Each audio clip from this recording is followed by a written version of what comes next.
লাল সিং চাড্ডার পর আবারও বড় পর্দায় ফিরছেন বলিউডের মিস্টার পারফেকশনিস্ট অভিনেতা আমির খান। তার সুপারহিট সিনেমা তারে জমিন পারের সিক্যুয়াল হিসেবে বিবেচিত সিতারা জমিন পার মুক্তি পেতে চলেছে আগামী ২০ জুন। বর্তমানে সিনেমাটির প্রচারে ব্যস্ত সময় পার করছেন এই অভিনেতা। तुम लड़की हो?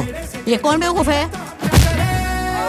মঙ্গলবার আইপিএল ২০২৫ সালের ফাইনাল ম্যাচটি অনুষ্ঠিত হয় রয়্যাল চ্যালেঞ্জার্স বেঙ্গালুরু ও পাঞ্জাব কিংসের মধ্যে। রয়্যাল চ্যালেঞ্জ বেঙ্গালুরু যখন ব্যাট করছিল তখন কমেন্ট্রি বক্সে উপস্থিত ছিলেন অভিনেতা আমির খান। ম্যাচের মাঝে তিনি তার আসন্ন সিনেমা সিতারা জমিন পারের প্রচার করেন। सामने वाली टीम बहुत ही बेकार लग रही है कि बैंड बजाते हैं। नहीं, क्यों? हम जीतने के लिए आए हैं, बेइज्जती करने के लिए नहीं। এ সময় অভিনেতাকে জিজ্ঞাসা করা হয় ক্রিকেট জগতের কোন খেলোয়াড়কে মিস্টার পারফেকশনিস্ট উপাধি দেওয়া যেতে পারে। তখন তিনি দ্বিধা ছাড়াই সচিন টেন্ডুলকারের নাম নেন। আমির বলেন, এখন পর্যন্ত আমি সচিনকেই একজন পারফেকশনিস্ট হিসেবে বিবেচনা করি এবং এখন বিরাট কোহলি ও জসপ্রীত বুমরাকেও মিস্টার পারফেকশনিস্ট হিসাবে দেখি।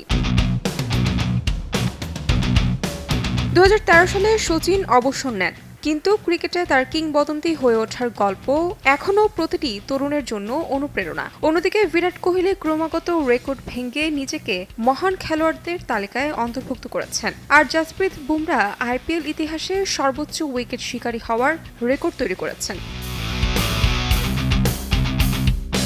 তাহমিনা তন্নি, সময় সংবাদ।